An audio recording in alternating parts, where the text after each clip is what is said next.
Sabemos que te gusta mantenerte enterado de las novedades, por lo que hemos preparado un recuento con los trending topics de la última semana en Twitter. El último informe sobre el estado del clima mundial alerta sobre el gran aumento de la concentración de gases de efecto invernadero, el aumento del nivel del mar, así como la temperatura y acidificación de los océanos, según datos de la ONU. El pasado 17 de mayo se conmemoró el Día Internacional contra la Homofobia, la Transfobia y la Bifobia. El mismo día, el Congreso de Guerrero despenaliza el aborto en el estado.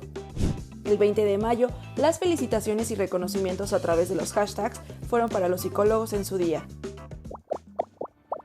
En Puebla, asesinan a la abogada y activista feminista Cecilia Monzón. Con el hashtag Justicia para Cecilia, se exige a las autoridades esclarecer el caso. En la alcaldía Cuauhtémoc, la representante Sandra Cuevas ordena borrar los rótulos y dibujos de los puestos callejeros para poner en su lugar el logotipo de su administración. En el Festival de Cine de Cannes, Paramount Pictures estrena el tráiler de la secuela de la película de 1986 Top Gun Maverick, interpretada como hace 30 años por Tom Cruise. Fotos y videos compartidos en Twitter reportan las ráfagas de viento de hasta 30 km por hora que invadieron la CDMX la tarde del domingo, ocasionando remolinos y la caída de árboles. En la música, la banda Radiohead y sus seguidores celebran 25 años de lanzamiento de su emblemático álbum OK Computer. ¿Qué tal, amigos y amigas? Qué gusto saludarlos nuevamente a una emisión más de En Trending, una emisión más de temas en tendencia en las redes sociales y además pues temas que tienen la importancia en nuestro país para que nosotros aquí se los compartamos. Soy Alberto García, con el gusto siempre de saludar a mi compañera Viri. Viri, tenemos un tema para esta emisión que digamos al que llegamos desde distintos matices, el económico, el nutricional, y pues al final decidimos centrarlo en alimentación, algo que pues porque hay una crisis alimentaria, las enfermedades en nuestro país siempre son muy relevantes en este aspecto, entonces es por eso que va a ser nuestro tema central de esta emisión. ¿Cómo estás, Viri? Bienvenida, qué gusto. Así es, Beto, un gusto también saludarte y saludar a todos ustedes que ya nos acompañan en una nueva emisión. Lo dices muy bien, el tema central de este programa es la alimentación, pero no me vas a dejar mentir, una cosa es alimentarnos y otra muy diferente es alimentarnos adecuadamente. ¿Cuántos de nosotros no lo estaremos haciendo bien? Más si consideramos que en México, según cifras del Coneval, más del 20% de la población carece de acceso a una alimentación sana y nutritiva, ¿no? Esto desencadena a partir de la mala alimentación, pues algunas otras enfermedades que ya conocemos muy bien, como la diabetes, la hipertensión y por supuesto también la obesidad, padecimiento del que estaremos profundizando más adelante, además de otros trastornos de la conducta alimentaria e incluso, como bien lo decías, la crisis alimentaria que abarca gran parte de la población mundial. Mucho que comentar para este programa, Beto. Son muchas las ramificaciones que intentaremos discutir en esta emisión de En Trending, y para empezar, pues bueno, como ustedes ya saben, en un minuto reducimos nuestro hilo central, alimentación, y justamente lo que mencionabas, Viri, una alimentación adecuada. Este minuto nos lo trae Gerardo, vamos a verlo para empezar nuestra emisión. ¿Sabes con certeza qué significa alimentarse correctamente? Cuando ingerimos en exceso azúcar, sodio o grasas saturadas, el médico nos dice que eso está mal. La alimentación conlleva varias cosas. Es el proceso que realizamos al consumir productos y sustancias con el objetivo de obtener nutrientes para sobrevivir y desarrollar nuestro cuerpo. Una alimentación saludable nos provee de grandes beneficios, nos ayuda a sanar y a evitar enfermedades o infecciones, así como a tener un mejor rendimiento en nuestras actividades. Cada alimento posee diferentes nutrientes y para alimentarnos correctamente es fundamental conocer las categorías en las que estos se dividen, además de saber combinarlos de una manera balanceada. Cuando existe una forma errada de alimentarnos, surgen problemas, pues nuestro cuerpo se debilita volviéndonos propensos a padecimientos estomacales o cardíacos y somos vulnerables a enfermedades crónico-degenerativas. ¿Y tú practicas una dieta balanceada?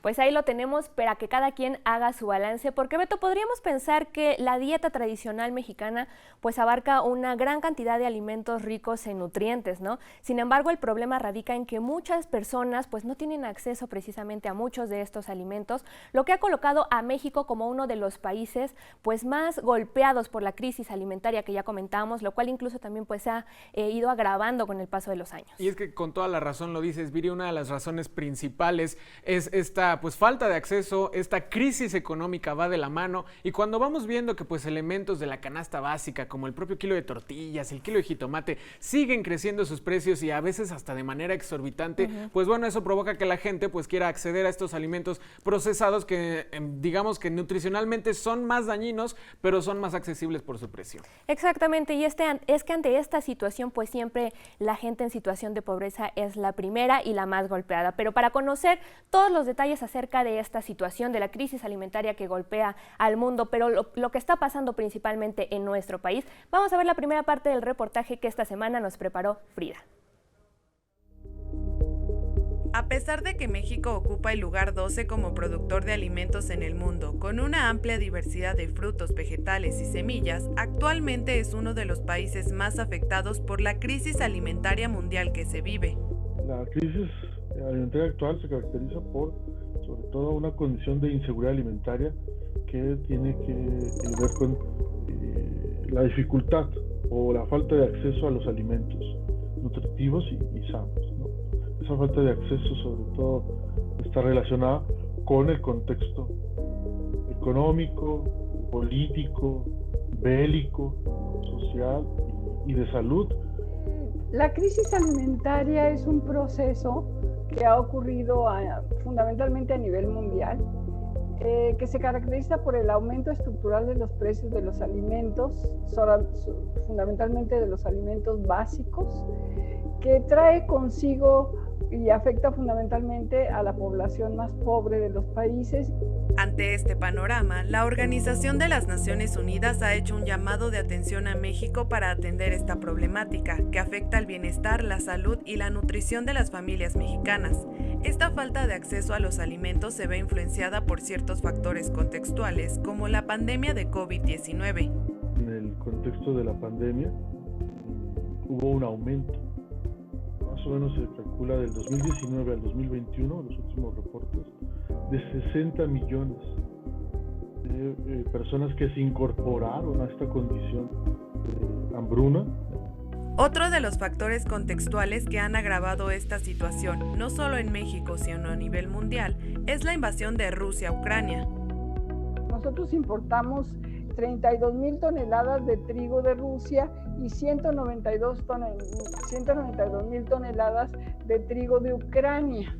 Entonces, ahorita estos alimentos que estamos importando, pues van a tener dificultades para que los podamos adquirir. Uno de los elementos de mayor repercusión en el acceso de los alimentos es el incremento de precios. La crisis alimentaria tiene que ver con un aumento de los precios. O sea, con lo que ahora todo se ha estado planteando, la inflación mundial, la inflación nacional. Este aumento de los precios es lo que lleva a esta crisis alimentaria. ¿Por qué? Porque mucha población, sobre todo de bajos recursos, entonces tiene menos acceso a los alimentos. Esta condición se ha vuelto alarmante. En los últimos reportes se ha alcanzado casi 8%, 7.6% de inflación, lo cual tiene pues, obviamente un impacto en los alimentos, en la carestía de estos, pero sobre todo se ha incrementado la canasta alimentaria, ¿no? Como ya lo anticipábamos al inicio de esta emisión, hablar de alimentación en nuestro país es hablar de trastornos alimenticios y uno de los más importantes, por supuesto, es la obesidad. Es por eso que vamos a tratar de manera central en nuestra entrevista la obesidad y cómo esta enfermedad, que eso es lo que es, pues ha evolucionado a ser un problema de salud pública en nuestro país. Para eso tenemos con nosotros a la doctora Emma Chávez, coordinadora de la Clínica de Obesidad y Trastornos de la Conducta Alimentaria del Instituto Nacional de Ciencias Médicas y Nutrición, Salvador Subirán. Doctora, muchísimas gracias por estar con nosotros aquí en Trending. Hola, muchas gracias por la invitación. Es un placer estar aquí con ustedes. Gracias, doctora, y bienvenida. Pues para entrar de lleno al tema, nos gustaría primero que nada iniciar con estas diferencias. Muchas veces hemos escuchado sobre sobrepeso y obesidad. ¿Cuáles son las principales diferencias entre estos dos padecimientos y cómo saber que ya estamos o que estamos propensos a la obesidad, el tema de nuestra entrevista? Pues es muy buena la pregunta. En realidad lo define el índice de masa corporal. Okay. El índice de masa corporal es nuestro peso para la talla y se divide el peso entre la talla al cuadrado. Entonces nos dice en forma resumida si tiene sobrepeso o obesidad. Sin embargo, hay más estrategias para saber si alguien tiene sobrepeso o obesidad, por ejemplo, la circunferencia de cintura, la circunferencia de cuello, el porcentaje de grasa. Entonces son muchas las herramientas que usamos para determinar a la persona en qué riesgo está. Sin embargo, con el simple hecho de pesar a una persona y ponerle su talla, podemos identificar quién está en sobrepeso u obesidad. Y entendiendo ella un poco de estas diferencias, doctora, ¿cuáles serían las principales características de la obesidad? Y además, ¿cuáles son algunas de las enfermedades que se pueden desarrollar de manera principal después de ya ser diagnosticado con esta enfermedad? Bueno, las características antropométricas, que lo dice, es el índice de masa corporal arriba de 30 kilogramos por metro cuadrado. Esta persona que tiene arriba de 30 se define como obesidad y hay varios grados. Por ejemplo, obesidad grado 1, grado 2, grado 3. Entre mayor grado de índice de masa corporal, mayor riesgo para la salud. De hecho, arriba de más de 40 ya se considera un riesgo altísimo para cualquier enfermedad. Y son muchísimas las enfermedades que son derivadas de la obesidad o que son empeoradas por la obesidad. Las que más conocemos son las enfermedades metabólicas, ejemplo, la diabetes mellitus, la hipertensión arterial, la dislipidemia, que es la elevación de triglicéridos, colesterol. El colesterol bueno, que es el protector, se baja, y también pues está el hígado graso. También tenemos cuestiones mecánicas que casi no las buscamos, pero son muy frecuentes. Enfermedad osteoarticular, les duelen las rodillas, la espalda, tienen enfermedad por reflujo gastroesofágico, que muchas veces por mucho de dar antiácidos, pues si no bajamos de peso al paciente, pues la enfermedad no remite. Enfermedades pulmonares, la apnea del sueño, enfermedades neurológicas, por ejemplo, la depresión, la ansiedad, pero también el riesgo mayor de presentar demencia, enfermedad cerebrovascular, y a nivel cardíaco, pues el infarto, la insuficiencia cardíaca. A nivel reproductivo, pues son muchísimas, la infertilidad en la mujer, el hipogonadismo en el hombre, es decir, la disfunción sexual. O sea, la obesidad abarca todas las áreas de cabeza a pie de complicaciones, y es por eso que tenemos que tratarla, además de que es una enfermedad, como bien mencionaste al principio, cosa que antes no se conocía ese concepto. Se pensaba que era una cuestión anatómica, de volumen, y cuando realmente se dan cuenta que hay mucha complejidad en las causas que lo producen, que es muy heterogénea su expresión y muy compleja y a la vez es multifactorial, por eso hay tantas fallas en el tratamiento para el manejo de la obesidad. Exacto, doctora. A partir de esto y viendo que son múltiples los padecimientos que se detonan a partir de la obesidad, ya lo consideramos como un problema grave en nuestro país. ¿Qué está pasando en México? ¿Por qué llegamos a este punto? Es una pregunta muy compleja. O sea, el desarrollo de la obesidad siempre ha existido en la historia. Sin embargo, son los factores culturales que han perpetuado la presencia del peso, el sedentarismo, la actividad física que se ha disminuido, porque tenemos dispositivos electrónicos, televisión, celular, iPad, y también pues los medios de transporte. Antes pues uno caminaba, ahorita hay accesibilidad hasta el medio de transporte, e incluso por lo menos ibas a la búsqueda de la comida, ir al súper, incluso ya hasta lo puedes pedir por teléfono, por aplicación tu comida. Y bueno, se agregan otras cuestiones de la combinación de otras culturas, ¿sí? Y entonces ya vienen factores de una alimentación más cosmopolita, donde no solamente son nuestras raíces, sino que ahí se agregan raíces, por ejemplo, que dicen que después del Tratado de Libre Comercio se interiorizó muchos alimentos con alto contenido de energía, como grasas saturadas, carbohidratos simples. Como bien mencionaste, es más barato a veces comer productos del mercado que incluso hacerse uno una comida en la casa, una ensalada con muchos vegetales. Entonces realmente es multifactorial, y uno de los factores que también es la palatabilidad. O sea, nosotros somos seres que disfrutamos la comida, porque genera placer en el cerebro. No solamente el alcohol, las otras adicciones generan ese detonante de placer, sino también el alimento. Entonces, imagínate que te presentan algo que se ve rico, que huele rico, que sabe rico, pues incrementa el apetito, incluso a pesar de ya no tener hambre. Más aparte de que hay cuestiones genéticas, México tiene genes que predisponen a mayor riesgo. Obviamente, si tú tienes el gen y haces ejercicio y comes sano, no vas a expresar la obesidad, pero si te descuidas un poco en alimentación y ejercicio, se va a expresar más rápidamente la obesidad. Entonces, realmente multicomponente el desarrollo de obesidad en México. Ya, de acuerdo, doctora. Pues se nos termina el tiempo. Definitivamente nos deja una gran reflexión sobre este problema de salud pública al que hay que poner especial atención. Podríamos quedarnos a hablar de este problema por horas, pero bueno, le agradecemos mucho que nos haya acompañado durante esta entrevista. Muchas gracias. No, al contrario, gracias por su tiempo. Le agradecemos una vez más a la doctora Emma Chávez del Instituto Nacional de Ciencias Médicas y Nutrición. Nosotros los invitamos a que se queden con nosotros porque volvemos con la segunda parte del reportaje y además otros trastornos alimenticios que son de mucha importancia en nuestro país después de esta pausa. Ya volvemos.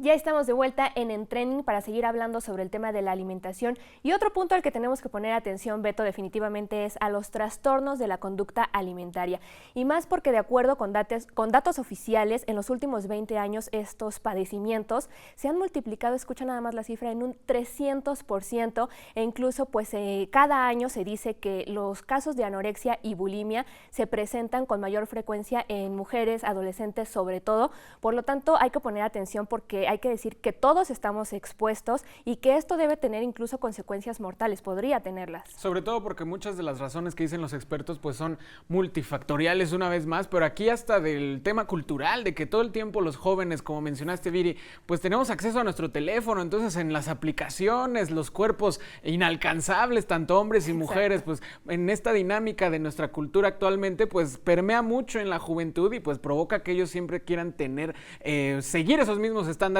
pero deriva en trastornos muy graves. Así es, los estereotipos de belleza tan arraigados en la sociedad, replicados por los medios y pues ahora por las redes sociales. Pero para tener en claro más sobre algunos de estos trastornos, los principales, vamos a ver la siguiente nota que Cristian nos preparó. Los trastornos de la conducta alimentaria se manifiestan cuando nos limitamos a la hora de ingerir alimentos o por el contrario comemos de manera compulsiva. Las causas de estos trastornos pueden ser diversas ya que confluyen distintos factores. En los psicológicos la baja autoestima, depresión y estrés. En los biológicos el factor genético y desajuste de los neurotransmisores que controlan el hambre. En los socioculturales presión de los demás por tener un cuerpo perfecto y estereotipos impuestos por la sociedad. Los trastornos más frecuentes son la anorexia nerviosa, bulimia nerviosa y el trastorno por atracón. La anorexia nerviosa se caracteriza por alteraciones de la percepción de la imagen corporal, en donde existe un miedo al sobrepeso, un gran deseo de estar delgado y es una enfermedad con una alta tasa de mortalidad. La bulimia nerviosa se distingue de la anorexia porque las personas que la sufren tienen atracones compulsivos, acompañados de conductas dañinas para tratar de compensar estos excesos. El trastorno por atracón se refiere a episodios frecuentes en los cuales la persona pierde el control y come en exceso aunque no tenga hambre, come más rápido de lo habitual y siente culpa después de cada atracón. La psicoterapia, la atención médica y el asesoramiento nutricional son formas eficaces de tratar muchos trastornos de conducta alimentaria. El tratamiento busca lograr una dieta equilibrada, lograr un peso corporal saludable, no realizar ejercicio en exceso y frenar conductas dañinas. De acuerdo al Departamento de Psiquiatría y Salud Mental de la Facultad de Medicina de la UNAM, 30.7 millones de jóvenes de entre 15 y 29 años están más expuestos a estereotipos de belleza inalcanzables y sobre todo enfermizos que los orillan a caer en trastornos de conducta alimenticios.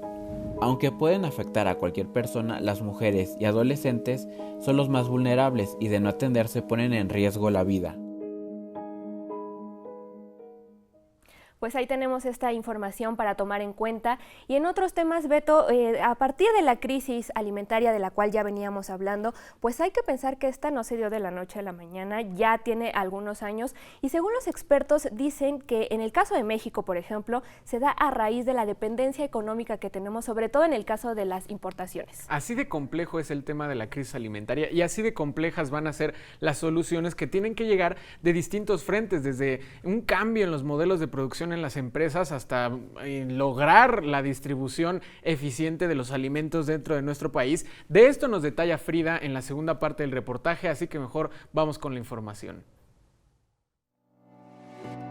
El panorama que actualmente se vive en México a causa de la falta de disponibilidad de productos agrícolas, insumos y el alza de sus precios no es favorable, pero está a tiempo de atenderse antes de llegar a consecuencias más graves de hambruna.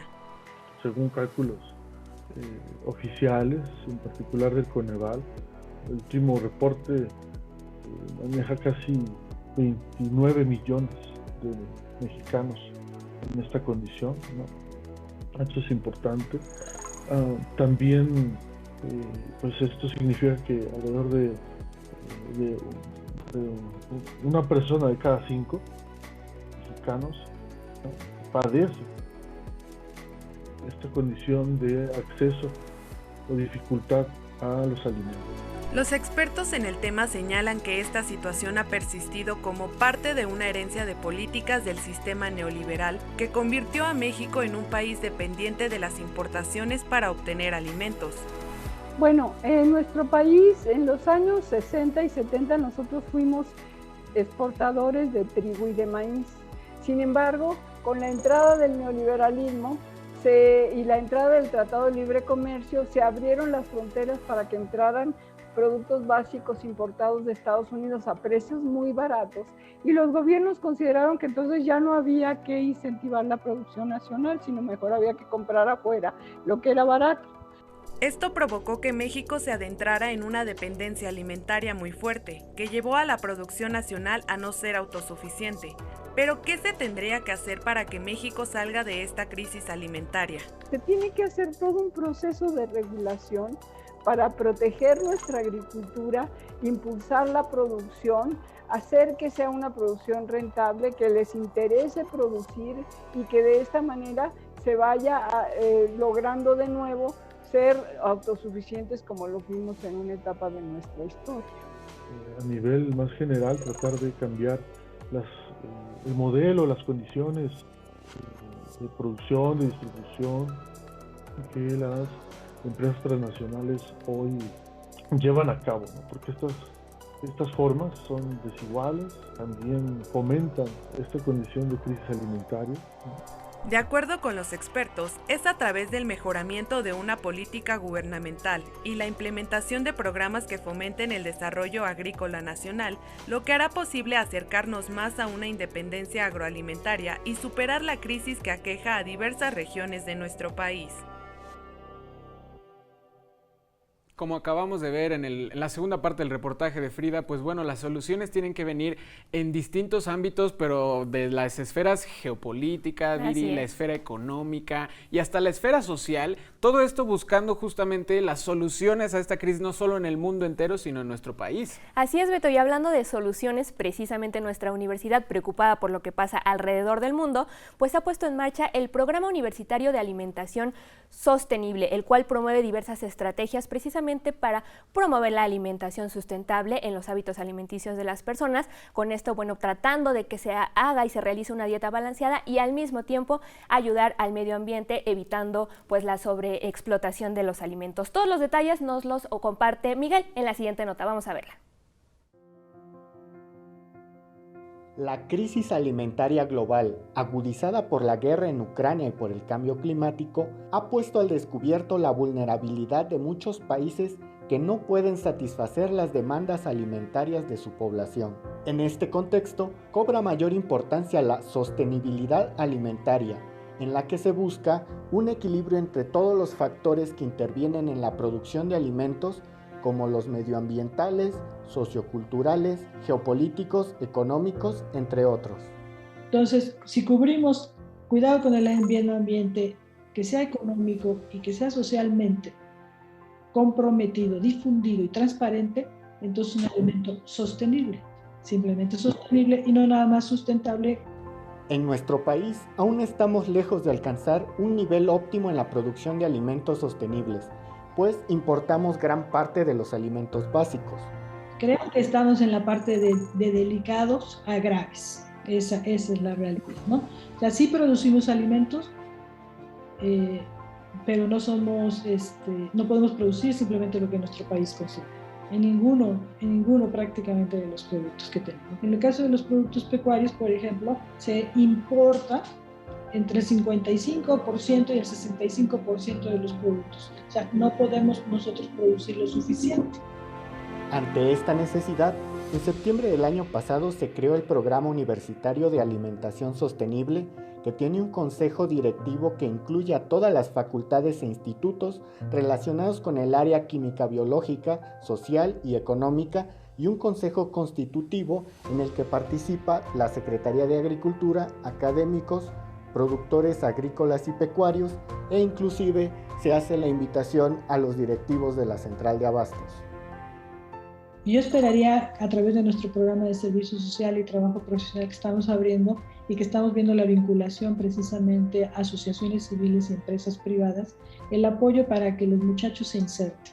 Poder generar líneas de investigación vinculantes, verticales, transdisciplinarias, multidisciplinarias dentro de la universidad y fuera de la universidad para poder impactar.